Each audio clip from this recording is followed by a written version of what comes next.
Baiklah, selanjutnya kita membahas tentang pendapat yang diungkapkan oleh Imam Syed Ali. Beliau mengatakan, 1. Ilmu tasawuf adalah ilmu untuk mengetahui berbagai kondisi penyucian jiwa. Artinya kita diperintahkan untuk mempelajari ilmu tasawuf agar kita mengetahui bagaimana keadaan jiwa kita. Karena sungguhnya suatu yang dalam diri itu adalah terdapat jiwa. Jiwa itulah yang akan bagaimana kita menghadap Allah, maka kita mendahulukan jiwa. Maka pembersihan jiwa, pembersihan hati itu sangat diperlukan. Kalau seandainya jiwa dan hati kita kotor, maka itu adalah sangat menjadikan sebuah musibah yang besar dalam sebuah kehidupan. Maka ilmu tasawuf ini adalah mengetahui berbagai kondisi jiwa. Artinya kita mengkaji bagaimana keadaan jiwa kita. Pembersihan akhlak dan pembangunan lahir dan batin agar memperoleh kebahagiaan yang abadi. Artinya dalam tasawuf ini adalah untuk pembersihan akhlak. Artinya bagaimana kita mempunyai akhlak yang terpuji, akhlak yang baik, akhlak yang diperintahkan oleh Rasul dan Allah. Pembangunan lahir dan batin, artinya bagaimana kita membangun lahir dan batin kita itu dihiasi dengan agama, dihiasi dengan kebaikan, dihiasi dengan zikir Allah, dan dihiasi dengan salawat kepada Rasul. Insya Allah kalau seandainya itu tentang jiwa sudah kita mengenali, dan kita akan berbuat baik, memperbaiki jiwa, serta memperbaiki akhlak dan memperbaiki lahir dan batin kita, maka insya Allah di dalam tasawuf ini mengatakan kita akan mendapatkan kebahagiaan yang abadi.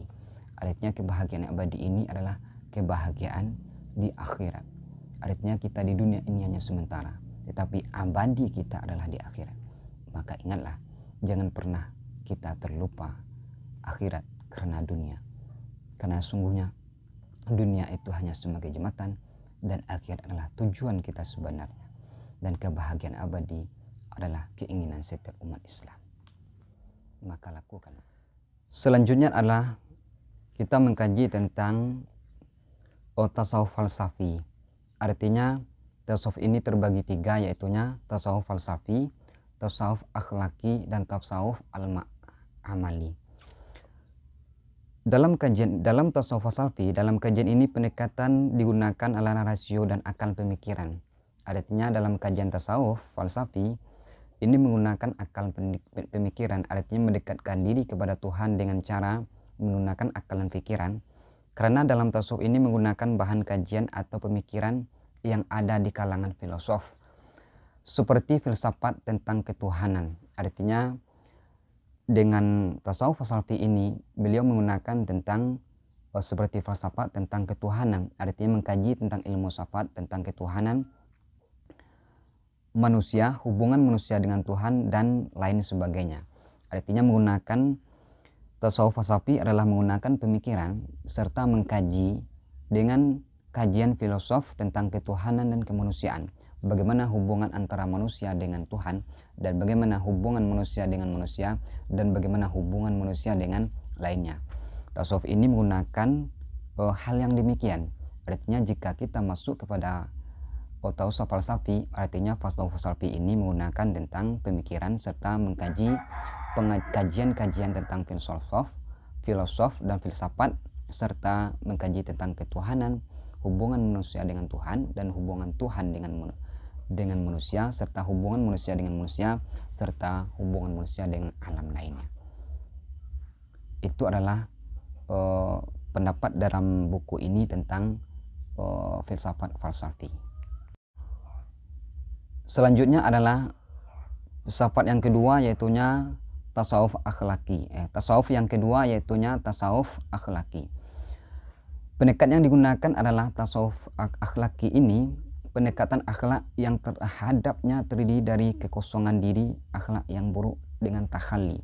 Artinya tasawuf akhlaki ini adalah tasawuf membersihkan akhlak. Artinya dengan mengosongkan akhlak yang buruk dalam diri, serta menghiasi dengan akhlak yang terpuji. Artinya kita memperbaiki akhlak kita. Dalam tasawuf akhlaki ini menggunakan pendekatan kepada Tuhan dengan membersihkan akhlak dalam diri kita. Artinya mengosongkan akhlak yang buruk-buruk serta menghiasi dan melakukan dengan akhlak yang terpuji, akhlak yang diperintahkan oleh Allah dan Rasul.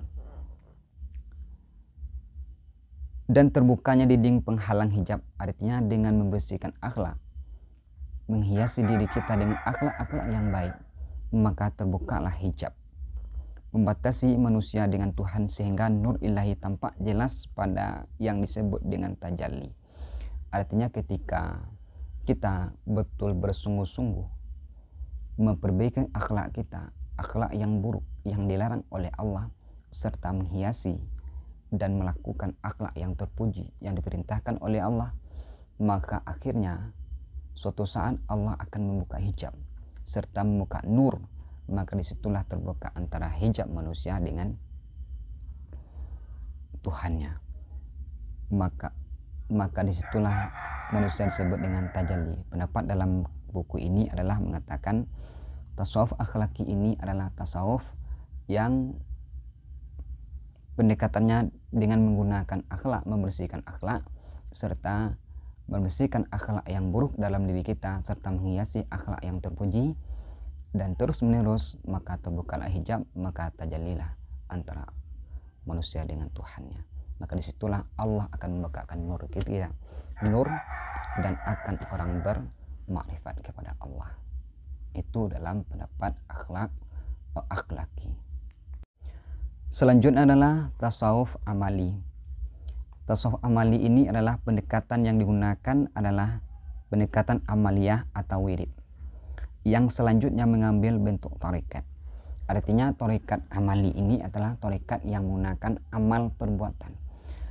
Contohnya dengan melakukan rutinitas, mewiridkan zikir-zikir, mewiridkan doa-doa, yang dimana zikir itu disusun oleh para ulama atau kajian-kajian tarekat, wirid yang telah diwiridkan oleh para guru-guru dulu. Artinya kita mendekatkan diri kepada Allah agar terbukanya hijab kita itu dengan cara mengamalkan zikir-zikir, mengamalkan sholawat serta berdoa kepada Allah. Artinya tasawuf amali ini adalah menggunakan pendekatan dengan memperbanyak amalan dalam sebuah kehidupan, baik siang maupun malam. Artinya tasawuf ini adalah kita diperintahkan untuk mengamalkan zikir-zikir yang dari guru-guru terdahulu atau mengikuti suatu tarekat dan istiqamah dalam tarekat tersebut dengan menggunakan zikir dan doa serta salawat, maka insya Allah Allah juga akan membukakan hijab kita. Ketika hijab itu terbuka, maka kita akan bermakrifat kepada Allah. Mudah-mudahan kita boleh memahami tiga tasawuf ini dan boleh memilih dari mana yang kita inginkan. Apakah tasawuf falsafi, tasawuf akhlaki, dan tasawuf amali. Mudah-mudahan kita termasuk orang-orang yang Allah beri hidayah untuk mempelajari tasawuf, karena tasawuf ini adalah ilmu jiwa, ilmu pemikiran, membersihkan jiwa dan hati. Sungguhnya yang sampai kepada Allah, dan Allah akan menerima segala amalan tak kala jiwa, hati, pemikiran kita itu bersih. Maka dahulukanlah membersihkan hati dan jiwa. Mudah-mudahan Allah memberikan keberkahan dalam sebuah